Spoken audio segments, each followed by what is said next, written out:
Enough of this racket. Get out of here with that baby right now. My husband's angry shout pierced the silence of the night, driving us out into the chill of the changing season. With mornings growing colder and the threat of imminent rain, I felt the sting of desperation claw at my bones. I'm freezing. If we stay out here, we'll freeze to death, I muttered to myself, clutching our 3-month-old daughter tightly wrapped in her blanket. Despite my relentless knocking, there was no response from inside. Helpless, I hugged my crying child closer, and we stumbled on. Each step felt heavier as exhaustion settled in. Please let us in, I pleaded with the empty darkness, but the night offered no solace. Wandering aimlessly, I found myself sitting on a bench in the park, my body frozen to the core. Tears flowed freely as the events leading to our plight played out in my mind. How did we end up like this? My name is Olivia, 31 years old. Left orphaned by my parents' divorce in middle school, I was later devastated by my mother's tragic accident 2 years ago. Alone and desperate, Benjamin, a college classmate turned husband, became my anchor. His promises of support and love offered a glimmer of hope in my darkest days. But since learning about my pregnancy, Benjamin's demeanor shifted. His warmth turned to frost, his kindness replaced by indifference. Despite my morning sickness and struggles, his patience wore thin, leaving me to fend for myself. I hoped our daughter's birth would mend our fractured bond, but it only widened the chasm between us. His absence grew pronounced, his anger palpable. Every night echoed with his complaints, his resentment towards our crying baby tearing at my heart. This life, once filled with dreams of a happy family, now felt like a nightmare of loneliness and despair. My husband seemed to have an invisible shield against childcare responsibilities, always deflecting them with claims of being swamped with work. Even on his supposed days off, relaxation at home was a foreign concept to him, opting instead to gallivant around town from dawn till dusk. Left alone to tend to our baby, I found myself drained, both physically and emotionally. Each night, our daughter's cries intensified, mirroring my own mounting distress. One fateful evening, my husband's simmering frustration boiled over. Get out of this house with that baby right now. His words cut through the air like a blade, leaving me stunned. I can't do that, I stammered, but before I could plead my case, we were cast out into the biting cold, devoid of essentials like keys, wallet, or phone. Helplessness washed over me as I clung to my daughter, wrapping her tightly in a blanket to shield her from the chill. With weary steps, we trudged on until exhaustion forced me to collapse on a park bench, my mind a whirlwind of despair. How had our once promising life devolved into this chaos? As if in response to my silent lament, my daughter's cries pierced the night air once more, a painful reminder of my failure. Just as the cold began to numb my senses, a voice shattered the silence. Are you okay? The concern in the stranger's voice momentarily transported me, as if my own mother had reached out from beyond. As I looked up, a woman stood before me, her eyes filled with compassion. My husband kicked me out because of her baby's crying, I explained, the words heavy with shame. Without hesitation, the stranger extended a lifeline. Come stay at my place, she offered, her kindness a beacon of hope in the darkness. As I hesitated, unsure whether to accept her generosity, she gently took my daughter into her arms, instantly calming her restless cries. It's okay, don't worry. Let's go somewhere warm for the baby's sake. Entering her home felt like stepping into a sanctuary. My daughter was cocooned in a soft blanket, offered a comforting glass of hot milk, and cradled in the stranger's arms, her gentle snores filling the room with a sense of peace I hadn't felt in far too long. I couldn't believe it. No matter how hard I tried, the baby just wouldn't settle. It can be quite a challenge if you're not accustomed to it. As a recent grandmother, I found myself occasionally caring for the little one, perhaps explaining my newfound sensitivity to a baby's cries. Checking on the source of the noise, I found myself face to face with a woman, gentle smile easing the tension in the room. She seemed around the same age as my mother, radiating warmth that instantly put me at ease. I'm sorry for intruding like this, I murmured, feeling a wave of gratitude for her understanding. It's okay, she reassured me, her kind eyes reflecting empathy. We should help each other out in times of need. Do you need a ride home?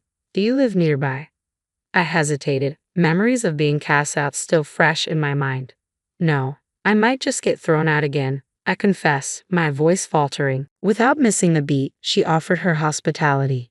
Her kindness moved me to tears once more. Thank you so much, I whispered, introducing myself. My name is Olivia. As the conversation flowed, A sudden realization dawned on me. Wait a minute, isn't your baby's name Anne? Her nod confirmed my suspicion. Yes, but how did you?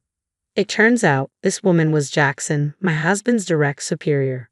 She had sent us a gift when Anne was born, hence her familiarity with our daughter's name. The coincidence caught me off guard, and I regretted airing my grievances about my husband to her. We're always grateful for your help, I said, my mind racing with newfound information. The thing is, my husband has been busy with work lately, and he seems quite tired. Jackson's response stunned me. That can't be right. Your husband has been on parental leave for the past 2 months. My heart skipped a beat as her words sank in. But he says he goes to work every day, I protested, confusion clouding my thoughts. He even said he has work tomorrow. It's a holiday. The office will be closed, Jackson explained, her tone tinged with concern. I wonder what he's up to. I was blindsided by the revelation that my husband, whom I believed was tirelessly working, was actually on vacation. However, the pieces of the puzzle were finally starting to fall into place. I couldn't shake off the sense of anticipation that seemed to linger on the days my husband was supposed to be at work. Ever since I became pregnant, his behavior had taken a noticeable shift, leaving me with a nagging feeling that something wasn't quite right. As I pondered how to investigate further, Jackson suggested a bold idea. Why don't you check his social media, she proposed, gesturing towards a computer in the corner of the room. I accepted her offer gratefully and began scrolling through my husband's online presence. What I discovered left me reeling in shock. A trove of photos featuring him and another woman, seemingly inseparable. They look like a couple. That's Ava, Jackson explained, her voice tinged with sympathy. She worked at our company for only 3 months before recently quitting.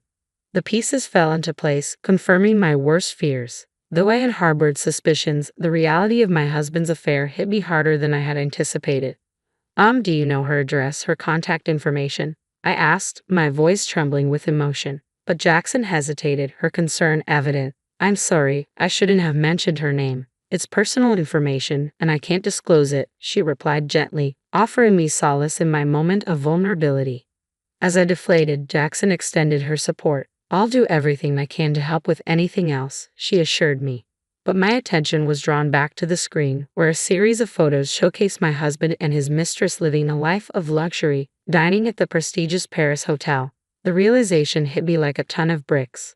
With no income during my maternity leave and our combined savings dwindling, there was no way he could afford such extravagance. No way. This can't be happening, I whispered, my heart heavy with disbelief. With trembling hands, I logged into my bank account online, hoping against hope for a different outcome. But what I found only confirmed my worst fears. My savings of $250,000 vanished. The inheritance I received after my mother's tragic car accident had been cut in half, leaving me stunned and motionless for what felt like an eternity. What's wrong? Jackson's concerned voice broke through my daze. My husband has been using my savings without my permission, I confessed, the betrayal cutting deep. I have reserved those funds for our daughter's future, trusting my husband to keep them safe. But as I reflected on recent events, the pieces began to fall into place. Leaving my debit card with him during my hospitalization for childbirth had been a mistake. He hadn't visited me once during that time, and the first withdrawal from my savings coincided with the day I handed him the card. I had never doubted his integrity, believing he had locked it away securely. I can't forgive him, I murmured, the weight of his deception crushing my spirit. He's been using my beloved mother's inheritance without my permission. Determined to expose his deceit, I accepted Jackson's offer of a digital camera. The next day, we watched from the car as my husband, wearing a self-satisfied smirk, left our house without a second thought for our daughter and me. His carefree demeanor grated against my raw emotions, fueling my resolve. As expected, his car eventually pulled up at the Paris hotel, his mistress in tow.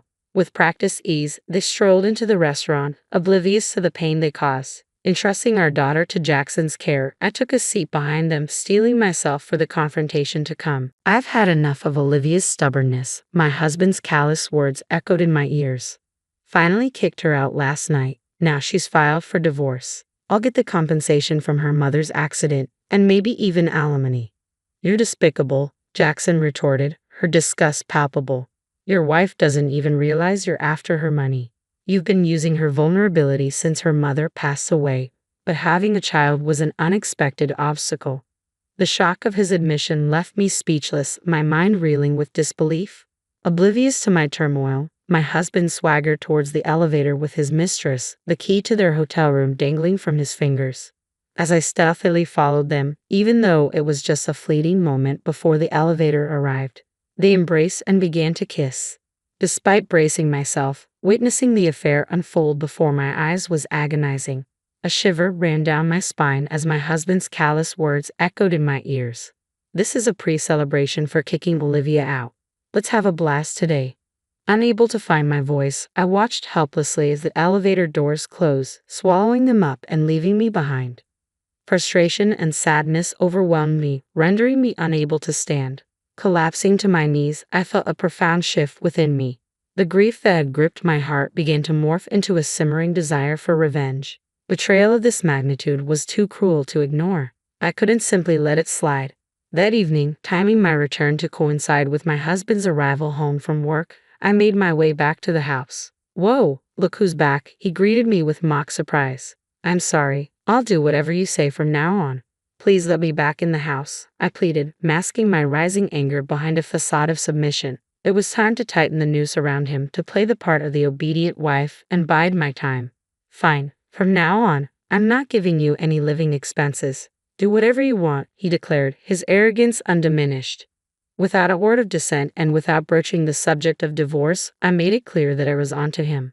Despite his continued despicable attitude, I remained resolute, laying the groundwork for the vengeance that simmered beneath the surface. Enduring my husband's deceit, I persisted in my search for evidence of his affair, scouring the house for any clue. Among his belongings, I discovered a trove of receipts for hotels and meals tucked away in his suit pockets, but alone, they felt like feeble proof. It wasn't until I delved into social media under the woman's name that her true identity was unveiled 2 weeks later. With all preparations in place, I found myself once again at the infamous Paris hotel. There they were, my husband and his mistress, brazenly indulging in dinner and public displays of affection, just as they had done before. Mustering my resolve, I approached them as they prepared to board the elevator. "What are you doing here?" my husband demanded, his tone defensive. "Why are you here?" "I am obviously here for a work meeting," I countered sharply, seizing the moment to confront him. Quickly disentangling himself from his mistress, my husband looked guilt-ridden, attempting to flee. "That's odd. Today's a day off, isn't it?" I pressed, my voice cutting through the tension. Turning in surprise, he stumbled upon a revelation. "What, Jackson? You're supposed to be on parental leave, right? How come you're working?" Caught off guard by my unexpected presence with his boss, my husband's feeble excuses faltered. Meanwhile, the mistress, identified as Ava, appeared uneasy and uncertain, her gaze fixed downward. Sensing the scrutiny of onlookers, I proposed a change of scenery. "Since we're drawing attention, let's move this to the room you guys booked. Unless you want me to scatter these photos around here. Is that okay?" I brandished the damning evidence, leaving my husband reeling. In a desperate bid to escape, he grabbed my arm and pulled me into the elevator. But Jackson intercepted, apprehending the fleeing mistress and bringing her along. "Why are you with Jackson?" my husband demanded, bewildered by the unexpected turn of events. "Since the day you kicked me out, I had nowhere to go.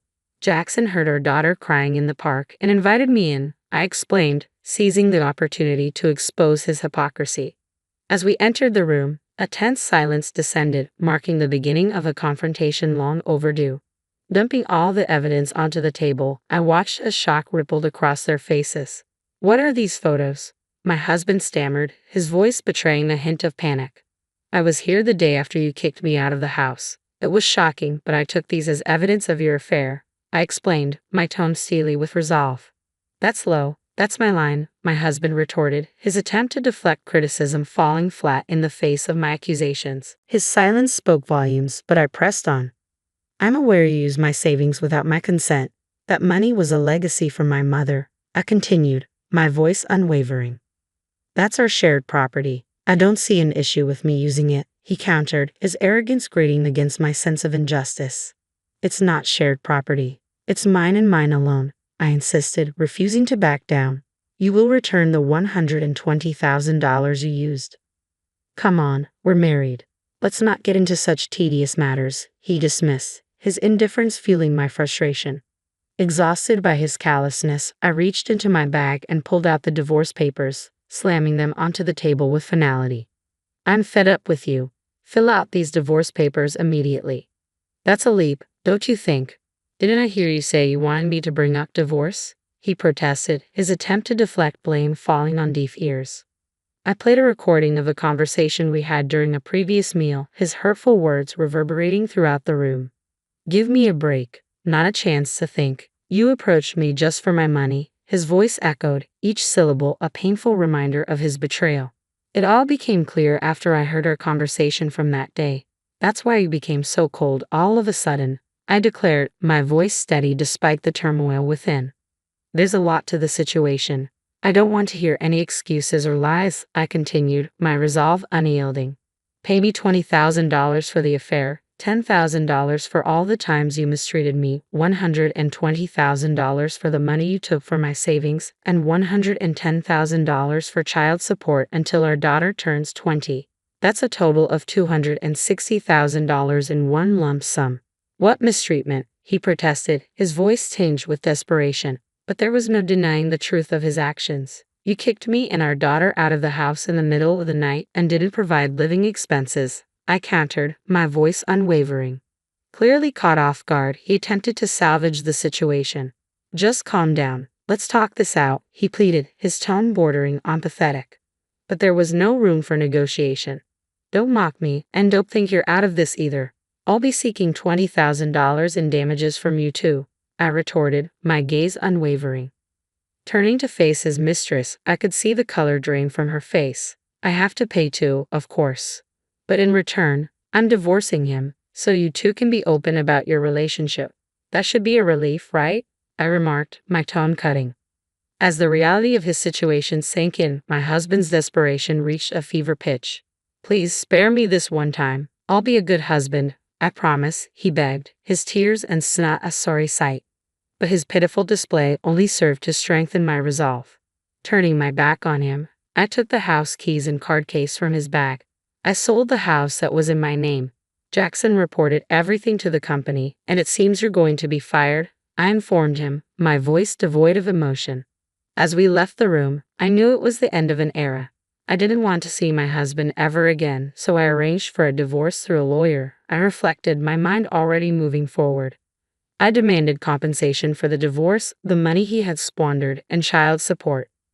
With his parents furious and his future uncertain, my husband's downfall was complete. Since he couldn't pay all the compensation in one go, his father forced him to work in a mine, I concluded, my voice tinged with finality. Leaving behind the remnants of my old life, my daughter and I embarked on a new journey. We bought a small apartment and started our new life, I recounted, a sense of relief washing over me. The moment we started living here, my daughter's night crying stopped completely. Grateful for Jackson's support and the opportunity for a fresh start, I knew that together, my daughter and I would build a home filled with happiness and love.